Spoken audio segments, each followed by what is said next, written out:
Alright guys, Hatchcomic again today. Hope you're doing well and enjoying your day so far. Skyz has revealed OpTic's strategy to turn their season around and try and make a run to qualify for the World Championship comfortably and even go one further than that once they get there. They're currently 30 points clear of the Minnesota Rocker. That should be enough if they simply close out this stage relatively well, but they will need to play significantly better than they have done recently. Skyz says that there's been a key turning point recently, which is potentially putting the team back on the right track. Do we believe him? Very well to Twitter your thoughts in the comments below. Hit the like button if you enjoy. Subscribe if you're new as always. I would greatly appreciate it. Starting with a couple of just quick tweets to go through. I do want to briefly begin here with a couple of lineman cards. This is the Gentlemates, and I mean, man, we saw some bad cards earlier today. We looked at these from Cloud9, and Gentlemates somehow are even worse. I don't know what's up with this team. I mean, obviously we do know. I mean, look at it. It's horrific. But Johnny somehow had the most damage per 10 minutes in the entire league in control, which is actually kind of impressive. He had an 80 card overall, but they won a singular hardpoint, a singular search, and a singular control all stage. You don't often see that. FeLo comes in, Lunarz comes in, they are during challenges, it's not been pretty. The problem is, look, Lunarz, is he a Mercules? You know, maybe not. But it's the same thing. Like, if Mercules was to have been brought in and joined this team, he would also look chalked, in my opinion, because this team, I don't know, there's things outside of the game, there's things in the game that are causing massive problems. The team honestly didn't, I mean, they started the year badly, but like they had promise at the start of the year. And now if you look at the replies to these guys' tweets, you know, a lot of the fans are just saying, all right, guys, like this ain't working. We'll see you next year with the new roster. And maybe they should do that. Maybe they should have done that anyway, right? I mean, they had Linz. Maybe they should just bring him back in, bring in Cobra, bring in aBeZy, and just like run up a French team. I mean, they can't be any worse, can they, really? You wouldn't imagine. Is Johnny doing enough to prove that maybe a CDL spot should be on the table for him relatively shortly? But, you know, we've not talked that much about Gentlemates making changes because they're probably just going to run it down and say, well, you know, this season was a shambles, we'll just start again next year, potentially from scratch. But, you know, they've still got the World Cup on the horizon they'll want to go to and compete and potentially do quite well. So they've got to think about what their roster looks like. Kismet has been, you know, probably the best player this season, really. But he still has to be under some pressure because at the end of the day, they got rid of Skyz, they got rid of Priester, they got rid of Linz. It's not like those players are going on to do great things, but Kismet was given the keys, as it were, and the team is still terrible. So that's kind of the problem there. This is the Falcons, where Priester has ended up. And, I mean, it's a crazy number, right? There's hardpoint this stage was actually in the positive. They ended up 6-4, but only one search and destroy win and only one control win. So these are the overall cards. Maybe this shouldn't be a massive amount of a surprise, right? I mean, Pred and Xnid felt like their top performers. They were their top performers. It's not like they were spectacular, for sure. But, I mean, look, Xnid and Pred's numbers in terms of KD and impact and stuff, you know, that's honestly okay. Like, they're all right. It's just the search and destroy for Pred especially was pretty bad. And, you know, I mean, it was the same thing really for all of these guys. The question was, and frankly to some degree still is, about the Priester and Arcetes AR duo. Initially, they showed some promise. But yeah, pretty crazy, right? I mean, the only series they won on the stage was against OpTic. So that is just an absolute classic, to be fair. But we'll see where this team goes from here. Want to know your guys' thoughts on what this team looks like next year. I mean, is this going to be the team before they take to the World Cup? I mean, possibly. It's better than their full Saudi team. Like, they're more of a threat. They make things more interesting. But at the major, they turned up and, you know, they got beaten by OpTic very comfortably in the end. And that was not exactly an OpTic team that were playing especially well. And Priester continues to lose every single time he plays on LAN, unfortunately, despite the great career that he has had. So what will they do? Because if this stage doesn't go so well, of course, we talked about Mercules earlier on in the day. Do they want to go to the World Cup with this team that is potentially problematic? I don't know. You guys will have your thoughts on that in the comments below, I imagine. But let's talk about some other interesting topics. Scrappy had a few words to say on what happened at the major, of course. They went on to take the victory there. A couple of clips I wanted to share on this. One of them was this. So this listening gets loads of gas. And I do think there's not many things better in cards than a team championship comms, as it were. They are in the final map of the series. They know they're about to win the game. They're just killing absolutely everything on the map. The other team is completely demoralized. And the comms in that scenario are like just great to listen to. But Scrappy says, look, the comms weren't necessarily good. Like, he reckons their comms have been way better. But when you're just killing everything and you're bringing that level of energy, that it just doesn't really matter. But I thought an interesting bit of insight really there from Thieves and from Scrappy on how their comms have been looking, because, yeah, like listening to their comms, Ghosty's always mega to hear what he's talking about. And I think that Scrappy, I mean, all the guys, their communication is definitely a serious strength of this team, and that should be no real surprise with the roster that they put together, certainly with Ghosty leading the way on that regard. I know that many wanted them to just continue this listening until the end of the map. Famously, if you guys remember, Envy versus United, the uplink comeback on Precinct and Infinite Warfare. When they had the listening with Envy when they were making the comeback, and Puckett was speaking to production as it was going on and saying, look, let's leave this listening on until the end of the game rather than going back to the commentators. And that was a, absolute masterful decision. In this case, you kind of want to let the casters have the moment to say, hey, Thieves, you're champions, right? Like, that's obviously a good moment. But, I thought it was a discussion point of the weekend. Now, there was also this clutch, if you remember it. It was 1v1, Game 2, Round 11 in the Grand Finals. And it was Scrappy versus Neptune in the 1v1. And Scrap eventually gets the kill here. And people were questioning what Neptune was actually doing. Because this was just... like, the game was maybe already over. Thieves had already won a pretty close map 1, but this kill was the dagger for the grand finals. Like, as soon as this happened, it was all over, and people were questioning Neptune's play.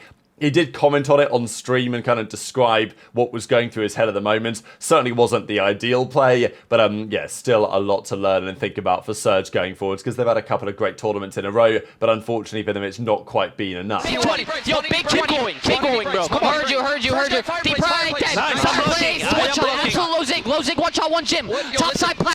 Letting you guys know, if anyone wants to learn something about comms, these are probably one of, like, some of the worst comms you can actually have. But, like... when you're getting every fucking kill, I mean, shit, you could be saying anything. Two right, one front door. Can you explain what happened round 11 versus Scrap? I will say, I don't remember like how much ammo I had. I don't know if that really changed my mentality in the 1v1. For me, it was just, I'm so used to people like ready to snake me like right away. Like in a situation like that, I'm expecting to get snaked immediately. So, and Scrap doesn't snake, and that's one thing I wasn't thinking about in the moment. I was just thinking about like, okay, most people are gonna obviously snake right here. I'm just gonna take my time and wait for him to like kind of like get out of position a little bit, so then I can just ego shot the fuck out of him. Because I don't really snake either. And as soon as I was just getting ready to challenge, like I was getting my fingers ready, you know what I'm saying? Like I'm getting ready to chow. He literally just shoots me through the car, and I didn't even think about that in the moment. So I've never been in a 1v1 like that before, so I never even thought about the possibility of just dying through the car, through the window. I thought if he's gonna shoot me through the car, he would have did it way sooner, you know? So he probably wasn't thinking about it until like the last second, and he was like, oh shit, let me just shoot him through the fucking window. And I died it like in a second. That's basically kind of like what was going through like my head in the 1v1. Which was, to be honest, not the greatest way to play it. I should have just shot him. Nah, it was great. I don't know if you can't want to speak out on it, but are you glad you're off OpTic? What kind of federal ass question is that? That's an insane question. I'll kind of give you a little answer, bro. Anytime I join a team, I plan to stay there for as long as I can. I don't feel like, I don't know. I don't feel no type of way towards it or against OpTic. That's all. I think it needs to be done to translate practice of matches. I mean, being more like strict on what we're doing. Just because like we're winning situations in the practice, like forcing like the same shit every time.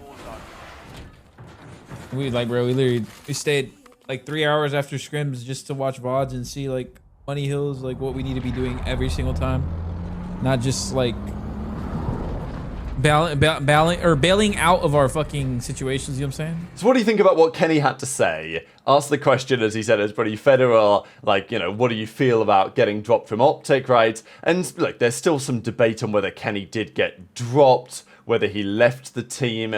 My feeling is that he jumped before he was pushed. So it's kind of one and the same thing in my opinion, because people like to say, oh no, Kenny didn't get benched, he benched himself. It's like, okay, maybe technically that's true, but I don't think fundamentally it really makes all that much difference, to be honest.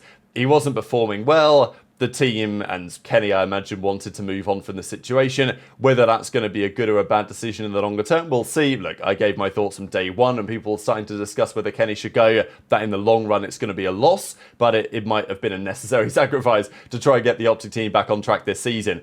And as he says, look, no hard feelings. It is what it is. You know, he'll go on to his next adventures. And frankly, even if Rocker don't make it to champs, I still think Kenny, you know, he actually has improved his stock. It was a bit of a question, wasn't it? Should he come back to a team or not? And I guess the argument would be, well, if you join Rocker and they don't get much better and you don't qualify for champs, then have you hurt your stock or helped it?